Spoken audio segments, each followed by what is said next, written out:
In Grandma's Attic, Chapter 23. What did you expect?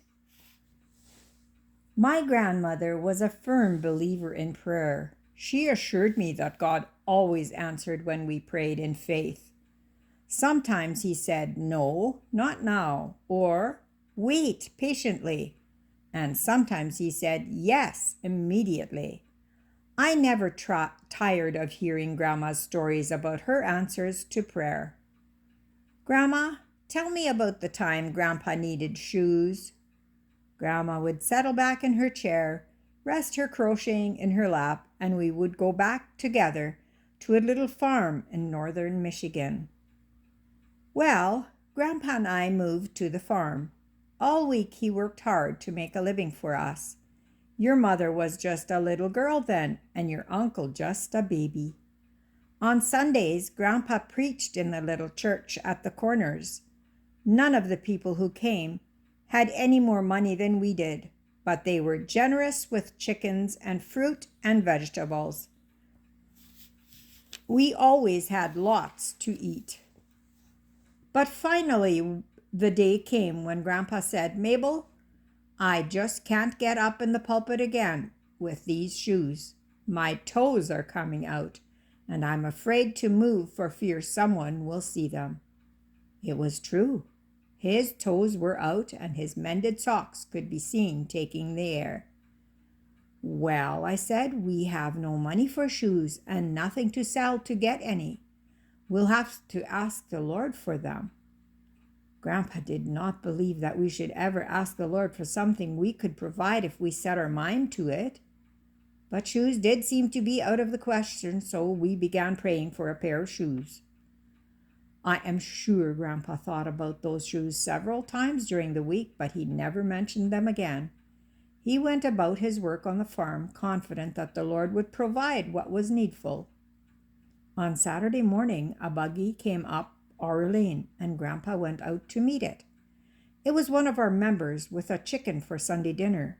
After chatting for a while, the visitor said, "Oh, by the way, Brother Williams, I bought a pair of shoes last week, and they just don't feel right on me.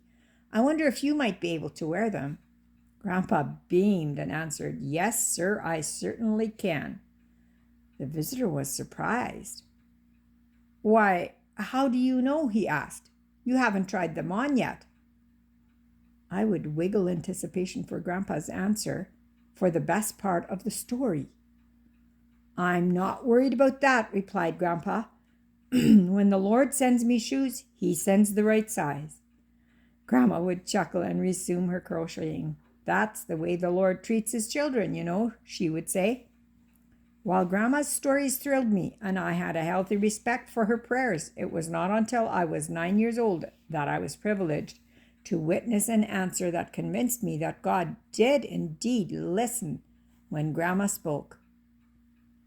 We had been making jelly this morning, and the sun shone through the filled glasses on the table. The paraffin to pour on top was heating slowly on the stove. Suddenly, a small spark touched the paraffin, and it blazed up, igniting the wall behind the stove. Quickly the fire spread to the ceiling. Terror-stricken, I began to run toward the door. I shall never forget Grandma as she stood with a wooden spoon in her hand and looked up at the ceiling. "Lord, please put it out," she said. And he did. That very moment not a spark was left. Had it not been for the blackened wall and ceiling, I might have dreamed it. I stood wide-eyed and open-mouthed as Grandma began calmly to clean up the mess. "Well, child, what did you expect?" she asked when she discovered that I still stood speechless in the doorway. "Did you think the Lord would let the house burn down around our ears?" What had I expected? I will have to admit that had there been time to think about it, I would not have expected a miracle. Oh, yes, I knew God performed miracles. I was brought up on those stories, but for me, that was too much to presume. My first reaction had been to call a neighbor, not God. "Have you seen any miracles lately?" "You've never seen one?" There's only one reason for that. You haven't asked. God doesn't reserve miracles for grandmas or preachers or people who have had a lot of experience in praying.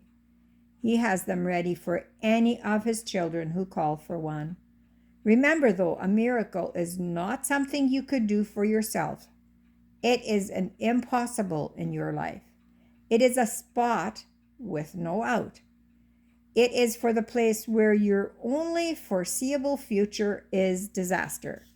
This is the time to put in an urgent request for a miracle. And this is the time, as surely as you are God's child, that you will see one. Well, what did you expect? That's the way the Lord treats his children, you know.